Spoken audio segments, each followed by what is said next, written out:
Lila Carter was running late again. But she wasn't just running late for any normal reason. She was running late because she had just jumped into an alternate universe where, apparently, it was always the exact time for coffee but never for lunch. She eyed the cup in her hand, which had just refilled itself for the 5th time in 20 minutes, as if mocking her lack of basic time management. In this universe, coffee was perpetually fresh, but the rules of space and time?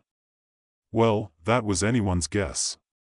Great, another dimension with a malfunctioning temporal loop, she muttered under her breath. The cup, still steaming, shimmered with a faint blue glow, definitely not normal. Yet, to Lila, it was nothing more than another in a series of bizarre inconsistencies that came with hopping between realities. Her device, the one that allowed her to punch holes through dimensions, had come with a learning curve she hadn't anticipated. A day in the life of a dimension traveler. Lila glanced across the coffee shop. It was charmingly familiar, like any cafe you'd find in a quiet corner of the world: small round tables, mismatched chairs, and the lingering scent of coffee beans that always seemed to seep into the air no matter the universe. The one thing that stood out, though, was the man sitting alone at a table in the corner, wearing a neon pink suit that practically screamed, "I'm not from here." Lila studied him for a moment. There was something off about him. Not just the suit. No, it was his eyes. They were too still, too calculating. In all her travels, Lila had learned that people from other dimensions often had an odd aura about them, like they didn't quite belong. He was one of them. Of course, he wasn't the only one. Lila wasn't exactly from this dimension either. She had ended up here by accident, again. But unlike him, she had a tendency to blend in. After all, when you've lived your life hopping between realities, there was an art to staying unnoticed. Still, she couldn't shake the feeling that this man knew exactly what she was. As she sipped her coffee, her mind began to race through possibilities. The device she had created, a little gadget that could fold the very fabric of reality itself, wasn't just for exploration. It had other uses too. But she didn't want to think about those. Not yet. She was here for coffee and perhaps a moment of peace, but the man stood up, smoothing his suit, and walked straight toward her. She straightened up, her hand subtly slipping under the table where her own concealed device lay, a small, circular piece of tech no larger than a coin. "Excuse me," the man said, his voice smooth as velvet, "but I believe you're not from around here." Lila raised an eyebrow. That was an understatement. She wasn't even from this world, let alone this reality. She gave him a once-over, noting his strange mannerisms and the faint shimmer in the air around him. "I think you're right," she replied, keeping her tone light. "But then again, neither are you." The man smiled, but it didn't reach his eyes. "You're very perceptive. You see, I've been looking for someone like you. Someone who doesn't belong." Lila's heart skipped a beat, but she kept her expression neutral. The last thing she needed was some rogue dimensional agent showing up on her radar. She'd made a point of avoiding groups like him, the Dimension Hunters. They were the ones who tracked down people like her, people who had the ability to hop between realities. The idea of interacting with them was as appealing as setting herself on fire. "I'm flattered," she said, but her tone was anything but. "But I'm afraid I don't have time for time," the man cut her off, glancing at her cup. "Is it always like this in your world? The constant replenishment of beverages? The slowing of time?" Lila stiffened. "That's not normal." "No," he agreed, and his gaze sharpened. "Not for this world either. But you already know that. You've been to many, haven't you?" Her pulse quickened, but she kept her voice steady. "I get around." The man leaned closer, his smile widening, though it still didn't reach his eyes. "So do we. We've been watching you, Lila Carter. And we know exactly what you're capable of." The blood drained from her face. This was not good. "I don't know what you're talking about." The man raised an eyebrow. "Really? You're going to play coy? You think you're the only one with the ability to jump through dimensions? You're not.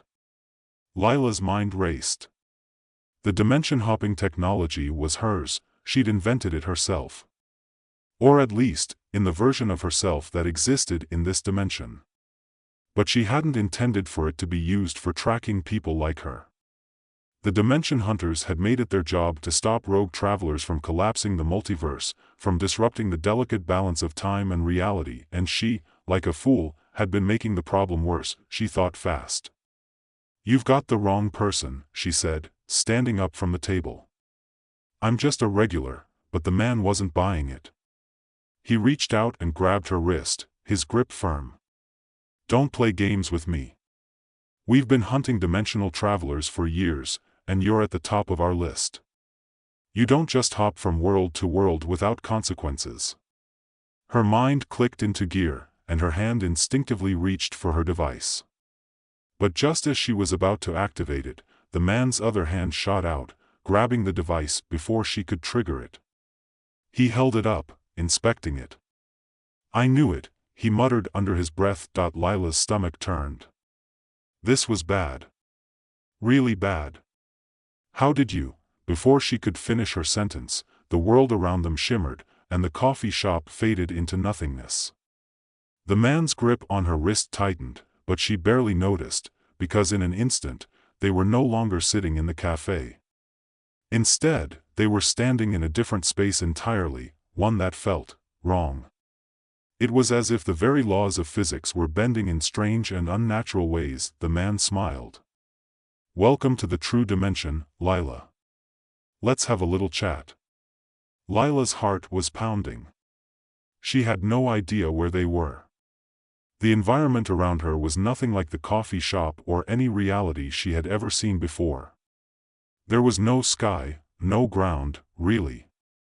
Just an endless, shimmering void, like the remnants of a torn fabric waiting to collapse in on itself. The air was thick with static, buzzing around her ears as though reality itself was in the process of unraveling.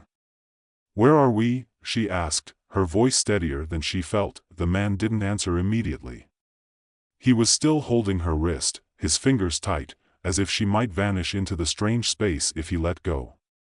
Slowly, his eyes scanned the area, as though he were taking in the gravity of the situation, but when his gaze shifted back to her, his smile never wavered. "We're in a nexus. A space between worlds. You've seen glimpses of it before, those moments when your device starts to glitch and reality feels like it's not quite holding together. But this? This is where the threads of all those dimensions come together. The crossroads of all possibilities." Lila swallowed, trying to force herself to stay calm. She had been in tight spots before, but this was different. This wasn't just about surviving another run-in with a rogue traveler or a band of thieves. This was bigger. This was about the entire multiverse. "Why am I here?" she asked. The man's eyes darkened. "You've been a thorn in our side for too long. Every time you jump, you destabilize the timeline. A ripple here, a tear there, it's all been adding up. And now, your little experiments have attracted more attention than you realize." She clenched her jaw. "I don't cause problems. I just want to explore." "What's wrong with that?" "Everything," he snapped. "You're not just a wanderer, Lila. You're a catalyst. Do you even understand the magnitude of the changes you've set in motion? Do you understand what could happen if those changes go unchecked?" Lila's mind raced. The Nexus. Of course, she had heard rumors of such places, places where realities collided, but she'd always assumed they were theoretical, stories told by scientists far too worried about the fragility of time. The kind of stories she used to scoff at before her device allowed her to jump between worlds. She had always seen herself as someone who could bend the rules. But now? Now the consequences were staring her in the face. "I didn't ask for any of this," she said, her voice tight. "I didn't mean to disrupt anything." "You don't get it," the man said, his grip tightening. You're not just some naive traveler. You've been causing paradoxes, things that shouldn't exist, crossing paths with realities that were never meant to meet. And you've left a trail, Lila. A trail that's easy to follow, no matter how many worlds you jump to. Lila felt a cold shiver crawl down her spine. Paradoxes. She had heard stories of them, echoes that existed in the cracks between dimensions, creations born of impossible intersections between time and space. People didn't just jump through worlds without consequences. They left marks. And sometimes, those marks were too much to undo. But you. Lila hesitated, swallowing hard. You're one of them, aren't you? The Dimension Hunters. You track people like me down, stop us from crossing the lines. Why? Why does it matter so much? A flicker of something, anger? Frustration, crossed the man's face, but it was gone in an instant, replaced by an eerie calm. He released her wrist, taking a step back and adjusting his suit as though nothing had happened. You're right about one thing, he said, his voice low but steady. We are hunters, yes. But we don't hunt just for the sake of hunting. We are guardians of the multiverse. We protect the balance between dimensions. And what you've been doing, it's throwing that balance into chaos. If we don't stop this now, if we don't reset everything you've disturbed, your world will collapse, and others will follow. Reset? Lila echoed, confusion giving way to disbelief. You mean destroy everything I've created? You can't, not destroy, he interrupted. We can correct it. We can undo the damage caused by you and others like you. We've been monitoring you for a long time, Lila. You might think your jumps are harmless, but the truth is, every time you step into a new reality, you change the very fabric of existence. What's worse, you're not the only one. There are others. People who think they can just skip through worlds and leave no trace. But there are always traces, Lila. And those traces are what's threatening to break time itself. Lila was silent for a long moment, processing his words. It didn't make sense. She hadn't meant for any of this to happen. She had just wanted to explore, to see what was out there. She had been so focused on the thrill of jumping between dimensions, she hadn't considered the consequences. But this man was right, she had seen the glitches before.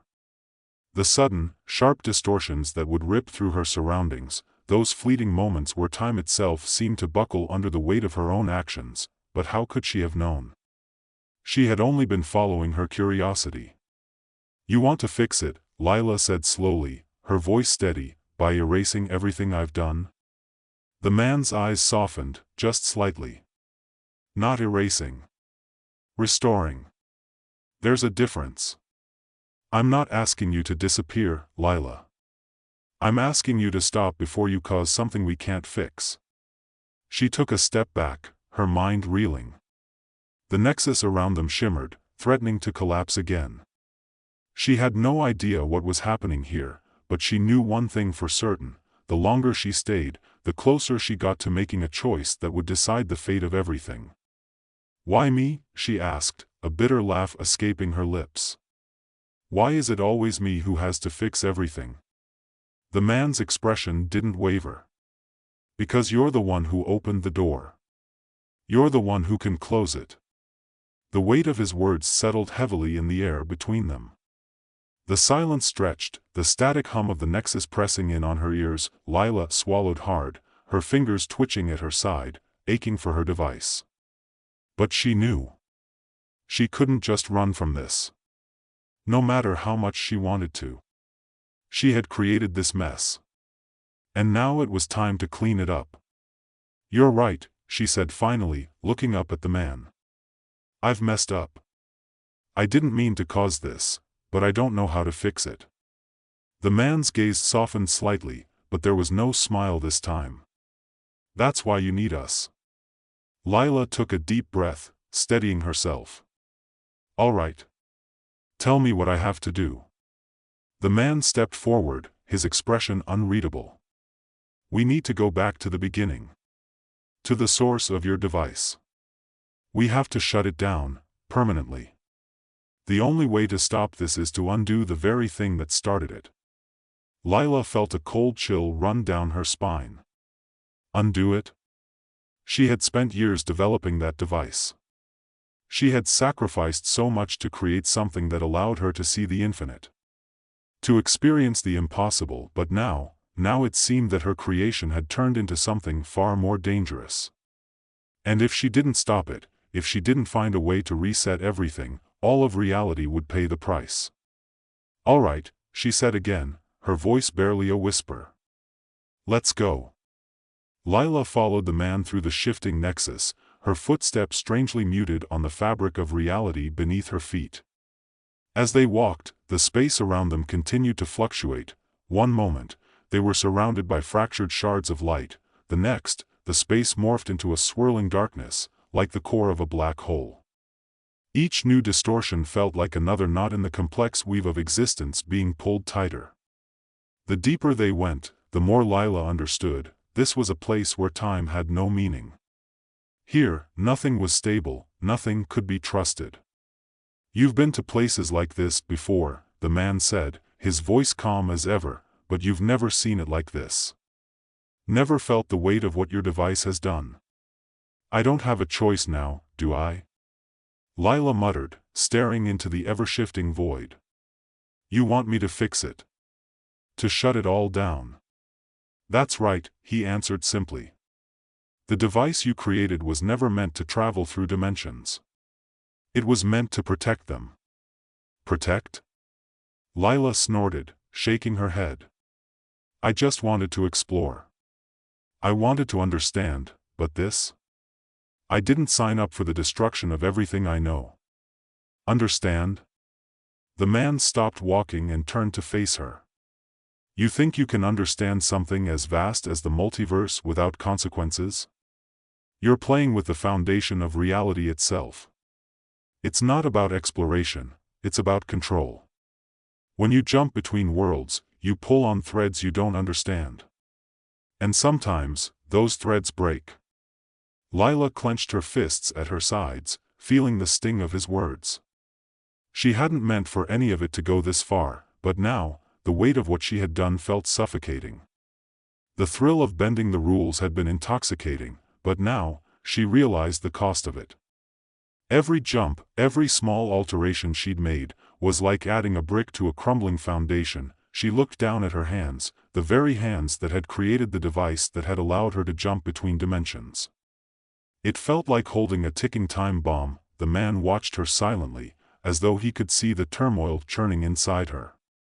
When he spoke again, his tone was softer, almost understanding. "This isn't about blame. It's about balance. You've taken too much out of place, and now we need to put it back before the whole structure collapses." Lila nodded, even though her heart was still pounding in her chest.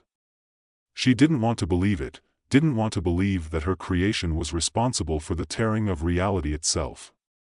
But what choice did she have? They continued walking through the nexus, and as they did, Lila could feel the fabric of existence begin to warp around her. It wasn't just the space. It was everything. The very air seemed unstable, like it was being stretched too thin. The nexus was beginning to unravel, and she knew that the more they lingered here, the more dangerous it would become. At the far end of the space, a shimmering blue light appeared, bright and steady. It was the only stable thing in the entire void. "That's where we need to go," the man said, gesturing toward the light. "The source of your device." Lila followed him toward it, each step taking her deeper into the heart of the disruption.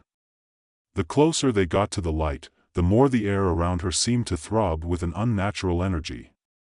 It wasn't painful, exactly, but it was deeply unsettling, like being too close to a storm that was about to break. Her instincts told her to run, but she had no choice. She had to face this. There was no escaping it now. As they reached the blue light, the man stopped and turned to face her. "This is where it began," he said. "This is where you built the thing that started it all." You didn't know then how dangerous it could be. But now you understand, don't you? Lila looked at the light, feeling a mix of dread and regret. She didn't want to face the creation that had caused so much harm, but here it was, a glaring reminder of her own recklessness. "How do we stop it?" she asked, her voice barely above a whisper. "We shut it down. We undo the link between your device and the Nexus." The man's gaze grew hard. "But I need you to be sure. If we do this, there's no going back. You'll never be able to jump between dimensions again. You'll be trapped in your own reality, like everyone else." Lila felt a sudden pang in her chest. The idea of never seeing another world, never experiencing the thrill of jumping to new places, was almost unbearable. But the stakes were too high. She had to do this. "I'm sure," she said, the words coming out with more conviction than she felt. "If this is the only way to fix it, then we do it." The man nodded, stepping forward into the light. "Then let's begin." Together, they crossed the threshold of the blue light. For a moment, Lila felt as though she were falling, as though she were being stretched across a vast expanse of time and space. But then, as quickly as it had started, it stopped. The light around them flickered once, then disappeared entirely. They were no longer in the Nexus. They were standing in a vast, empty chamber, surrounded by what looked like the remnants of some kind of machine. In the center, a pedestal stood, and on it, Lila saw the device, the very thing that had been causing all this chaos. It was glowing faintly, pulsing with energy, as though it were alive. Lila stepped forward, her heart racing. She reached out, her fingers trembling as she touched the device. Immediately, the world around her seemed to shimmer and fade.